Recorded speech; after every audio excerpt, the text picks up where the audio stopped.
Hello, and thank you for joining me on this installment of the RICO Report. My name is Cal Stein, and I'm a partner in the white-collar and litigation practice groups at Troutman Pepper Locke. I represent clients in white-collar criminal and government investigation matters, as well as in complex civil lawsuits and in RICO litigation. I come to you today with something of a planned and unplanned episode of the RICO Report. It's planned because, as listeners know, we have been tracking a very important RICO case that has been pending before the United States Supreme Court.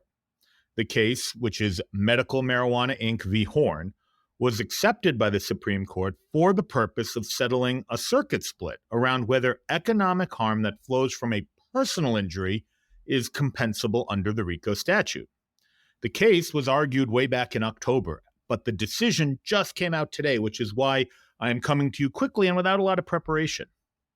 As I've noted, this case is critical because it challenges one of the longest-standing preconceptions about RICO, namely that the civil RICO provision cannot and does not reach personal injury claims, whether they're asserted directly or indirectly.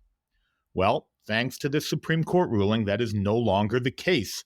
The Supreme Court had a chance to rule that RICO unequivocally excludes all personal injury claims, but it declined to do so in this case, instead holding that in some cases, economic injuries that flow from a personal injury can and will satisfy RICO's standing requirement, and that is what we're going to discuss in some detail today. All right, so let's start with a little bit of background on the case, which, as I said, is captioned Medical Marijuana Inc. v. Horn. It is on appeal from the Second Circuit, and the plaintiff is a gentleman named Douglas Horn, who worked as a commercial truck driver. After Mr. Horn injured his back, he decided to take a natural alternative to medicine called Dixie X, which was a product sold by the defendant, Medical Marijuana Inc. Dixie X was a CBD product. And as listeners may know, CBD is a naturally occurring chemical compound that is found in the cannabis plant. Importantly to Horn, though, CBD is very different than its similar cousin, THC, which is also found in the cannabis plant. And this distinction was important to Mr. Horn because taking THC would result in a positive drug test for him, which he knew could cost him his job. So he only took the product, Dixie X, after confirming that it was described by its manufacturer as being CBD rich and containing 0% THC. Well, lo and behold, a few weeks after Mr. Horn took this product, his employer required a drug test, which he failed because of the presence of THC in his system. He was fired as a result of that positive drug test. Mr. Horn then went out, bought another bottle of Dixie X, shipped it to a test lab, and had that lab confirm the presence of THC, contrary to its manufacturer's representation that there was 0% THC in it. On this basis, Mr. Horn sued the manufacturer, Medical Marijuana Inc., including under the RICO statute, seeking damages due to his loss of employment. Mr. Horn alleged essentially that medical marijuana was a RICO enterprise, and he pointed to its false and misleading advertising as satisfying the mail and wire fraud statutes as predicate acts. The district court, however, granted Medical Marijuana Inc. summary judgment. It ruled that Horn's lost employment flowed from and was derivative of a personal injury that he suffered, namely the introduction of THC into his system through the product he took. The court ruled that civil RICO does not cover personal injuries, and it is only available to people injured in their business or property. Therefore, because Horn cannot recover for personal injuries, his RICO claim failed. Horn then appealed that decision to the Second Circuit, who reversed. The Second Circuit rejected the district court ruling that Horn could not recover for business or property harm, i.e. his lost wages, flowing from what it called an antecedent personal injury.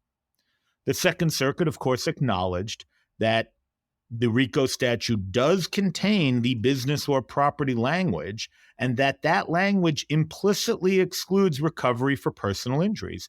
But the Second Circuit found that nothing in the RICO statute justifies reading that requirement as excluding recovery for all business or property injuries that just so happen to derive from a personal injury. So when the Second Circuit ruled in this manner, it deepened a circuit split that already existed on this issue.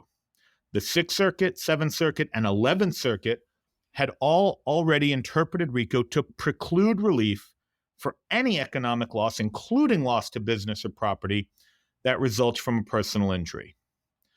The Ninth Circuit, and now the Second Circuit, took the other approach, refusing to distinguish between a business or property loss suffered as an immediate consequence of a RICO violation or such a loss derived from or as a secondary effect of a personal injury.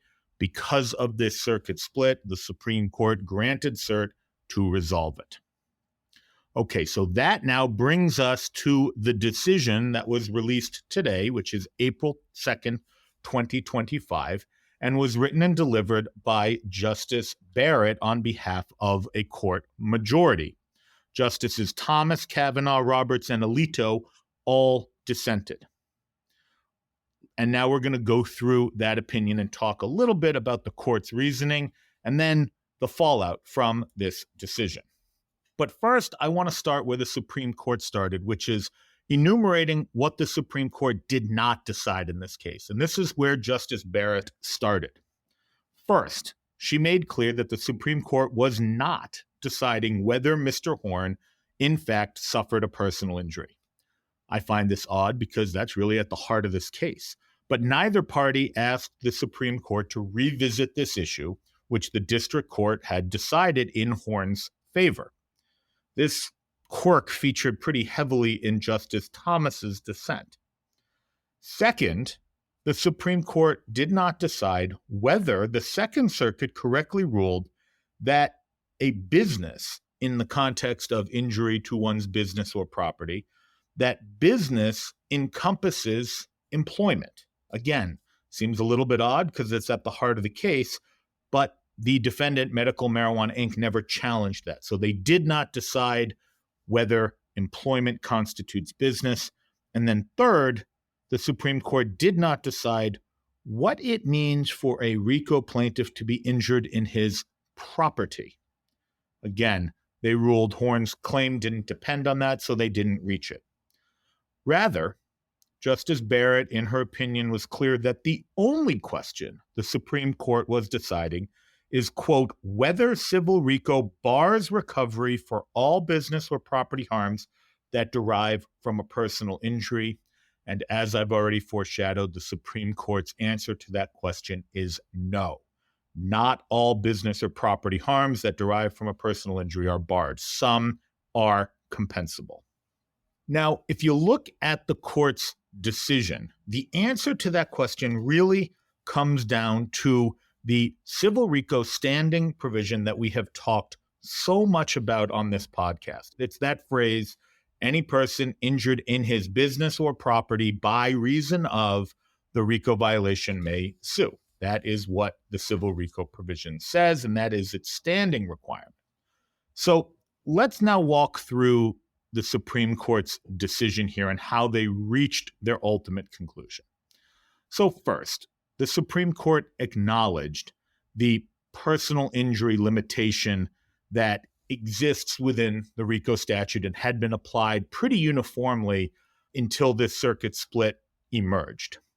What the Supreme Court said was, look, Section 1964C does not allow recovery for all harms. It implicitly excludes recovery for harm to one's person. But the Supreme Court then made a very important distinction, stating that the business or property requirement operates with respect to the kinds of harm for which the plaintiff can recover, not the cause of the harm for which he seeks relief. Thus, the court found a plaintiff can seek damages for business or property loss, regardless of whether the loss resulted from a personal injury. So really, we have two truths here as far as the Supreme Court is concerned. Truth number one is that RICO's business or property requirement excludes personal injuries. But truth number two is that it only excludes that kind of injury, that type of injury. It does not exclude injuries caused by personal injury. So how did the Supreme Court get to that conclusion? Well, really, it comes down to a simple choice by the majority, the choice to apply the plain, ordinary meaning of the words in the RICO standing requirement, rather than ascribing to them some more specialized meaning along the lines of what the defendant, Medical Marijuana, Inc., urged. Justice Barrett wrote, "When a word carries both an ordinary and specialized meaning, we look to the context to choose between them. Here, context cuts decisively in favor of ordinary meaning." Now let's take a look at what Medical Marijuana Inc. was arguing. They were arguing for a specialized meaning for the phrase injured in his business or property, a meaning that was informed by its context within the RICO statute. Essentially, Medical Marijuana argued, look, this phrase in the context of RICO means that a plaintiff has suffered an invasion of a business or property right. So put another way, Medical Marijuana was urging the Supreme Court to interpret the phrase to refer only and exclusively to business torts. Thus, Medical Marijuana said the invasion of a personal right, i.e. a personal injury, can never give rise to a RICO violation. Now, this may sound like something of a tortured linguistic argument, but Medical Marijuana had a decent basis for arguing it. And they based their argument primarily on the RICO statute's use of the word injured in your business or property. They argued that, look, Congress chose to use the word injured there, one who has been injured in his business or property. And in this context, the word injured must refer to something other than damages. It must mean something different, or else Congress would have and could have used the word damages. Damages, Medical Marijuana argued, refers to the loss, the hurt, or the harm suffered. Thus, injured must refer to something else, and that something else must be the invasion of a legal right, which got Medical Marijuana back to its claim that the invasion of a personal right can never give rise to a RICO claim. It is, in my opinion, a very clever argument that was steeped in deep statutory interpretation case law. But ultimately, the Supreme Court, the majority at least, didn't buy it, in large part because, according to Justice Barrett, it ignored the vast history of Supreme Court precedent already on the books that, in fact, used those two terms, injured and damages, interchangeably in the RICO context. In the opinion, Judge Barrett goes into great detail, citing some of the most seminal Supreme Court RICO cases like Sedema and Hemi, and quoting how the court in those cases used those two terms to mean the exact same thing. Thus, she wrote, quote, "Accepting Medical Marijuana's argument would require an about face," and that was just something the court was not willing to do. All right, having disposed of Medical Marijuana's linguistics-based argument, Justice Barrett also addressed its next argument, which was essentially that, look, the Supreme Court's precedent in the antitrust space compels a decision in its favor. And on its face, Medical Marijuana relying on antitrust law and looking to antitrust law would not appear to be a bad argument, because it's well established, and we've discussed it on this podcast, that Congress, number one, based the RICO statute on antitrust laws, and number two, that federal courts will sometimes look to antitrust laws to help it interpret RICO.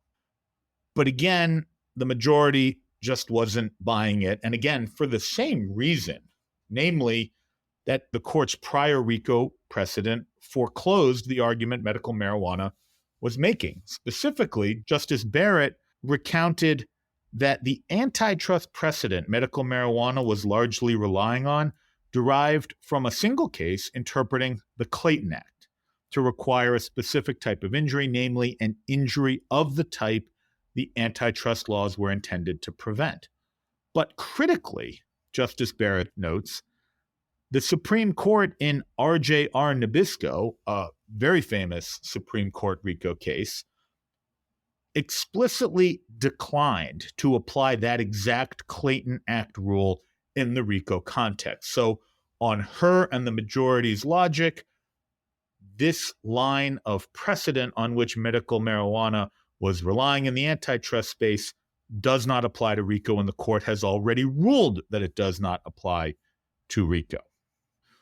So after all of that, we finally have our answer to the circuit split, and that answer is that no, civil RICO does not bar recovery for all business or property harms, including those that derive from a personal injury. That is the holding of the case.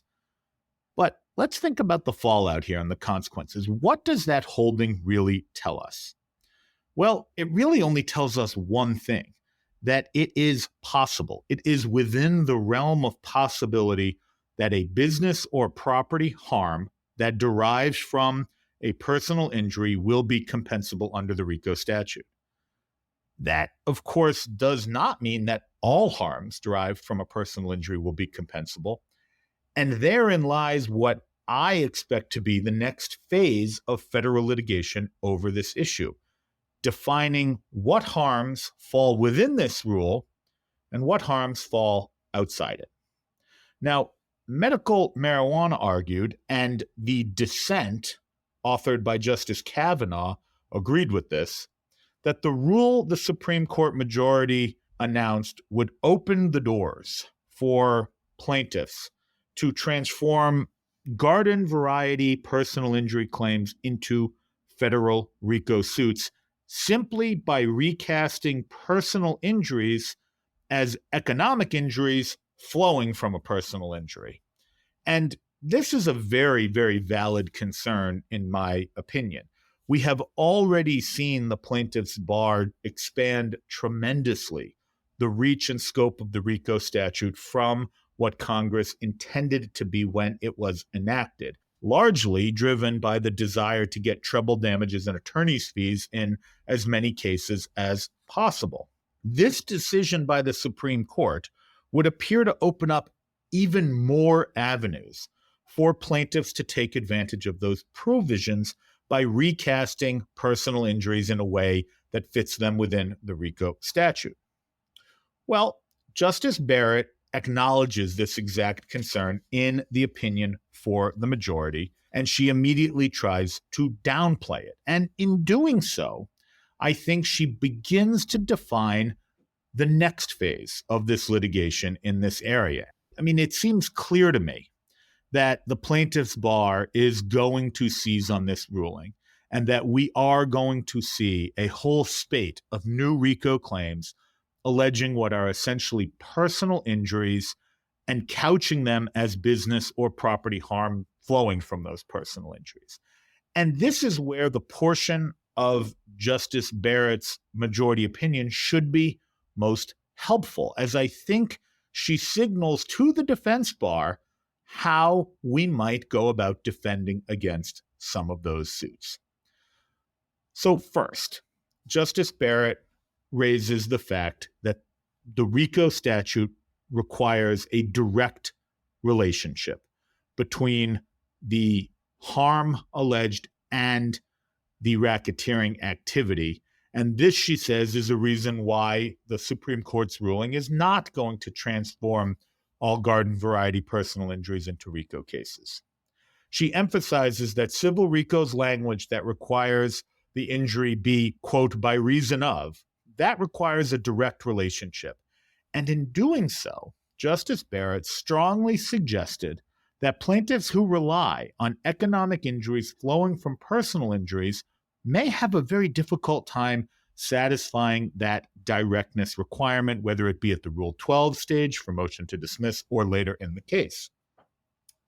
Interestingly, Justice Barrett even suggested that the plaintiff in this very case, Mr. Horn himself, may not be able to satisfy this directness requirement. Here's what she said. She said, given the number of steps in Horn's theory and the multiple actors involved, this requirement may present an insurmountable obstacle in this case. There is, after all, some distance between the first link in the chain, medical marijuana's misrepresentation, and the last, Horn's job loss. To me, this language is very, very important.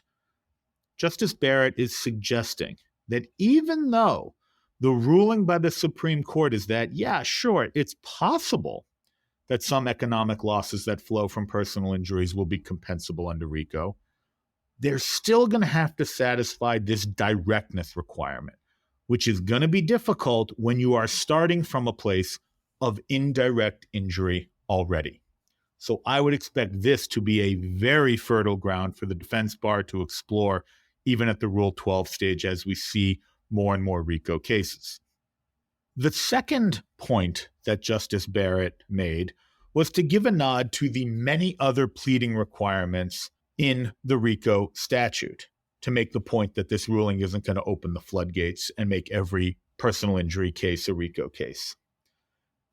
As we know from our many episodes going through the elements, RICO has many, many, many pleading requirements that a plaintiff has to satisfy in addition to pleading standing. Justice Barrett wrote, pleading a RICO claim is not as simple as pointing to a business or property harm. And she's right. She pointed to the pattern element to make the point that, look, harm resulting from a single tort is not going to be a ticket to a federal court where you can get treble damages. Now, this section of Justice Barrett's opinion is short, but I predict it's also going to be critical in warding off some of these personal injury RICO cases that I think we're going to see. Just pleading that economic injuries flow from personal harm, that's not going to be enough if the personal harm is in a single episode, if there's no pattern. Implicit in this are the other RICO requirements, including to prove and allege racketeering activity. That's going to be another way to attack these personal injury RICO cases. The Horn case itself is somewhat unique in that the mail fraud and the wire fraud, which of course are racketeering acts pursuant to the RICO statute, at least arguably caused the personal injury. But those facts are not going to be present in many cases involving personal injuries. Think about things like a car accident or a slip and fall. That conduct is not going to fit within any of RICO's racketeering activity definitions, at least not directly. Now, let's talk about one more point that comes out of this decision that I think is going to be very important for future cases. As we have been discussing, the holding here is that not all injuries flowing from personal injuries are going to be prohibited. Thus, some are going to be permitted. So that begs the obvious question of what guidance does the court give us on how to identify which injuries are going to be permitted and which are going to be excluded? And Justice Barrett addresses this ever so briefly in the majority opinion. She writes, not every monetary harm, be it lost wages, medical expenses, or otherwise, necessarily implicates RICO. This is, of course, true, if not obvious, but Justice Barrett and the majority don't really provide any further answers to the question. Now, Justice Kavanaugh picked up on this in his dissent, and he wrote, the court agrees with Horn that personal injury suits are not excluded by RICO so long as the personal injuries lead to business or property loss. But the court then declines to decide whether lost wages and medical expenses qualify as business or property loss recoverable in those RICO suits. This, Justice Kavanaugh argued, is going to leave substantial confusion in its wake. And he's right. It's actually pretty stunning. The court announces this new rule that settles the circuit split, but it just kind of glosses over this critical question of, well, what kind of damages are going to qualify.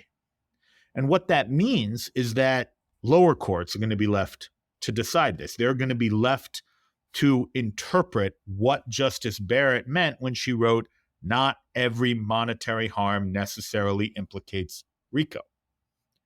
And while one interpretation of this is that the Supreme Court is kind of throwing a grenade and then walking away, leaving lower courts to pick up the pieces, another interpretation, perhaps a more optimistic interpretation, is that the Supreme Court, in announcing this rule, is leaving very wide open an argument for defendants to pursue, including at the Rule 12 stage, when they inevitably face the type of personal injury-based RICO cases that medical marijuana and Justice Kavanaugh cautioned against. Look, there's little question in my mind that this ruling by the Supreme Court is going to lead to more RICO suits by more plaintiffs against more defendants. And what is equally clear to me is that these new suits, ones alleging ostensibly personal injuries, are going to be challenged over and over by the defense bar at the motion to dismiss stage and at the summary judgment stage. And while the Supreme Court has cleared a path for these new RICO suits, its ruling in doing so has, I believe, left enough crevices for RICO defense attorneys to utilize them to attack the suits at the early stages and whittle them down and even knock them out. It will be those motions and the accompanying federal court rulings that ultimately drive the next phase of RICO litigation in this area that we are all going to watch with great interest. And with that, we are out of time here today, so I want to bring this discussion to a conclusion. I want to thank everyone for listening. If you have any thoughts or any comments about this episode or about this series generally, I invite you to contact me directly at callan.stein@troutman.com. You can subscribe and listen to other Troutman Pepper Locke podcasts wherever you listen to podcasts, including on Apple, Google, and Spotify. Thank you for listening and stay safe. Copyright Troutman Pepper Locke, LLP. These recorded materials are designed for educational purposes only. This podcast is not legal advice and does not create an attorney-client relationship. The views and opinions expressed in this podcast are solely those of the individual participants. Troutman does not make any representations or warranties, expressed or implied, regarding the contents of this podcast. Information on previous case results does not guarantee a similar future result. Users of this podcast may save and use the podcast only for personal or other non-commercial educational purposes. No other use, including without limitation, reproduction, retransmission, or editing of this podcast may be made without the prior written permission of Troutman Pepper Locke. If you have any questions, please contact us at troutman.com.